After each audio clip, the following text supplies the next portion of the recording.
Nagagam na daw. Hallelujah. Praise God. Hallelujah. Salamat po mga kapatid. So, kaya doon, sabi dito, personal to ha, itong sa 119 and 114, tingnan niyo po, personal po to.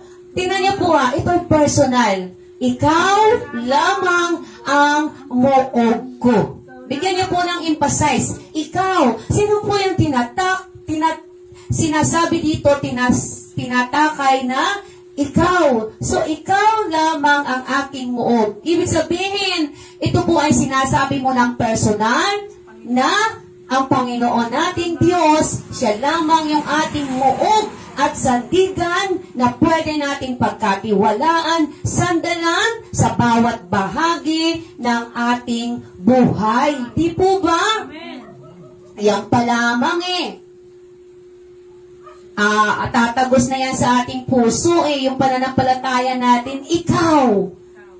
Para doon sa Psalm 23, the Lord is my shepherd, I shall not be in want. At kapag yung salita na yon ay naging buhay sa iyong buhay at sa aking buhay, naging alive, magsisingin po yun Kahit anong dinadaanan natin problema at pagsubok, hindi yun mawawala sa ating puso at isip. Why? Buhay na kasi sa iyo at sa akin. Na kahit anong dumating na problema at pagsubok, hindi ka na matataranta, hindi ka na mababalisa, hindi ka na matatakot. Kasi mayroon kang personal na ugnayan sa Diyos Ama mo, kay Jesus Christ at sa banal na Espiritu. Personal, kaya po ang kaligtasan ay hindi sa pamamagitan ng relihiyon. Ang ating kaligtasan ay sa pamamagitan ng iyong personal na pakikipag-relationship with the Lord. Personal na tinanggap mo siya. Personal kang nanampalataya. Personal na personal. Personal po, wala pong iba. Kaya po yung iba, hindi naunawaan yung maging born again. Ito yung having a personal relationship with your God who give you breath of life, who give you everything that we have. Amen. Even the number of our hair ay alam niya. At sa sinapupunan pa lang ng ating nanay, ay alam na niya kung sino tayo. Di po ba? Tama, di po ba pwede natin pagkatiwalaan ang Diyos na to? Dahil ang Diyos na to, siya yung nagbigay sa iyo ng buhay. Nagbantay sa atin 9 months sa sinapupunan ng iyong nanay at tatay. Amen. Siya yung nagbabantay. Yun po yun Kaya po, talagang sabi natin sa puso na ang Diyos ko ang aking sandigan.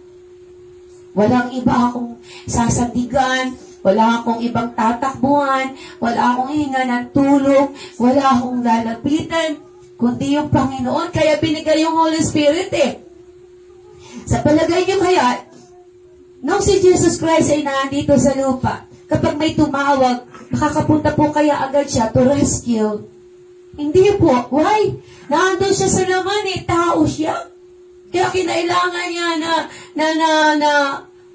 ibigay yung buhay, bumalik sa langit. Kaya po napakaliwanag na salita ng Diyos. Kapag naunawa po natin yung salita ng Diyos, kahit tayo nasa agon masasabi natin, praise the Lord. Praise the Lord. Kaya po binigay sa atin ang Holy Spirit Kasi kung si Jesus Christ ay nasa katawan tao, hindi niya po mapupuntahan lahat yan. Hindi siya yung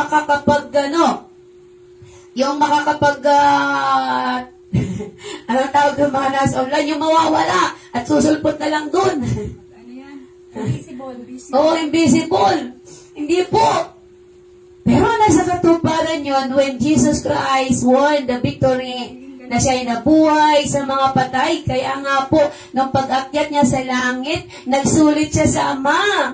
Ama, eto na ako, nagampanan ko yung tungkulin ko. Eto na. Kaya ibinigay ng Diyos Ama sa kanya yung kapangyarihan that every knee shall bow, every tongue confess that Jesus is the Lord. And the enemy is loser. Hallelujah! Woo! Di po ba? Yun po